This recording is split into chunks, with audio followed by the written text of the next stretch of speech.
हर खबर पर होगी आपकी पकड़। डाउनलोड कीजिए एबीपी लाइव ऐप। और अब इस वक्त की बड़ी खबर हम आपको बता दें, बहुत बड़ी खबर आ रही है पंजाब से। नांदेड़ से जो श्रद्धालु लौटे थे उनकी संख्या 170 हो चुकी है जो कोरोना पॉजिटिव पाए गए हैं। नांदेड़ साहिब से लौटे लोगों से फैला कोरोना और अब यह संख्या 170 तक पहुंच गई है। हमारे साथ जगविंदर पटियाल हमारे सहयोगी जुड़ चुके हैं इसी खबर पर अधिक जानकारी के साथ। जगविंदर। अखिलेश, देखिए बहुत बड़ा आंकड़ा हो गया है। ये 170 श्रद्धालु हो गए हैं पिछले 48 घंटे में। ये इतना बड़ा उछाल पहली बार देखने को मिला है। पंजाब का कल जो आंकड़ा टोटल 377 था, वो आंकड़ा 528 पहुंच गया है और इस 528 में 170 लोग वो हैं जो नांदेड़ से पंजाब लौटे हैं। और अभी बहुत सी रिपोर्ट्स आनी बाकी हैं। जिन लोगों की रिपोर्ट्स आई हैं उसमें ये पुष्टि हुई है। सबसे बड़ा आंकड़ा अमृतसर का है।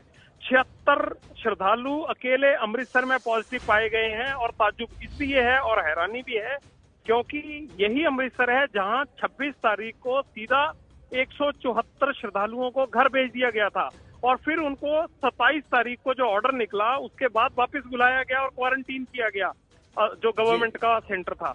अब उन लोगों ने आगे कितने लोगों को फैलाया होगा और अमृतसर की स्थिति क्या हो गई है आप देख लीजिए।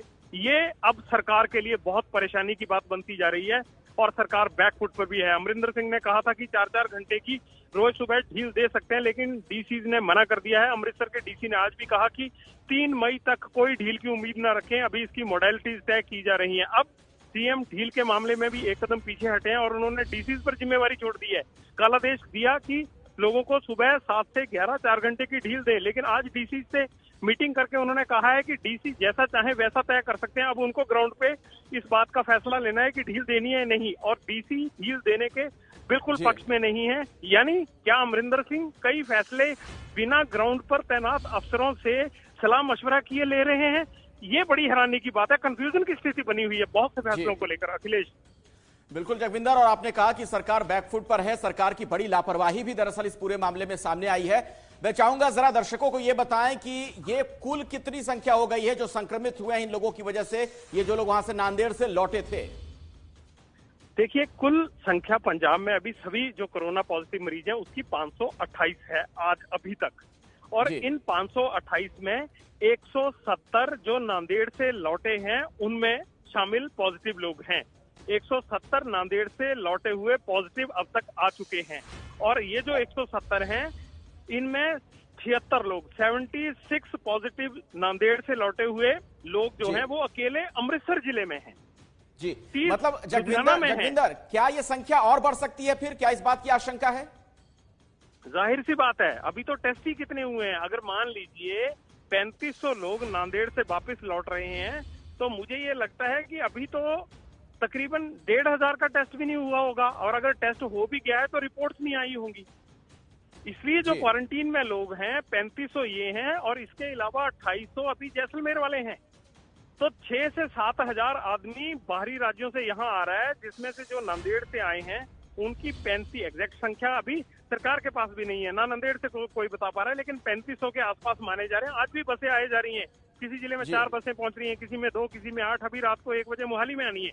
तो आप सोचिए कि कितना बड़ा खतरा बढ़ा दिया है सरकार के एक फैसले ने इस पूरे पंजाब को कितने बड़े कोरोना के खतरे में डाल दिया। जगविंदर, आपने बड़ी जानकारी दी। जगविंदर, आपने आपने एक बड़ी जानकारी दी कि 3500 लोग कुल ऐसे हैं जो नांदेड़ से लौटे हैं। 2800 का एक और आंकड़ा आप बता रहे थे, वो क्या है? 2800 का आंकड़ा जो जैसलमेर में मजदूर फंसे हुए थे उनको भी 61 बसों में पंजाब सरकार पिछले कल ही वापस लेकर आई है। उनको अबोहर में, फाजिलका में, अलग अलग जिलों में क्वारंटीन कर दिया गया है जो राजस्थान के सटे हुए जिले हैं पंजाब के। अभी उनकी रिपोर्ट्स या उनके जो भी पॉजिटिव आए हैं या नहीं आए हैं, कितनों की सैंपलिंग हुई है, उस बारे में आंकड़ा नहीं आया है। ये जो 170 आंकड़ा है ये उन 3500 श्रद्धालुओं के बारे में चल रहा है जो नांदेड़ से अभी कई आ चुके हैं, कई आ रहे हैं। 90 बसें भेजी गई थी, धीरे धीरे वो बसें जैसे जैसे पहुंच रही हैं अलग अलग जिलों में, वहां क्वारंटीन करके उनको सैंपल लिए जा रहे हैं। लेकिन अभी जितने भी लोग यहाँ पहुंच चुके हैं उन लोगों की सबकी सैंपलिंग नहीं हुई है, और ना ही जितनों की सैंपलिंग होगी है उनके रिजल्ट आए हैं। 16 घंटे लगते हैं पहला रिजल्ट आने में, रिपोर्ट आने में। तो जिन लोगों की पिछले 2 दिनों में रिपोर्ट आई है उनमें से ही 170 हो गए हैं। 35% आंकड़ा अगर हम मान लीजिए 528 का 35% लगाएं तो वो नांदेड़ से लौटे हुए लोगों का ही हो गया।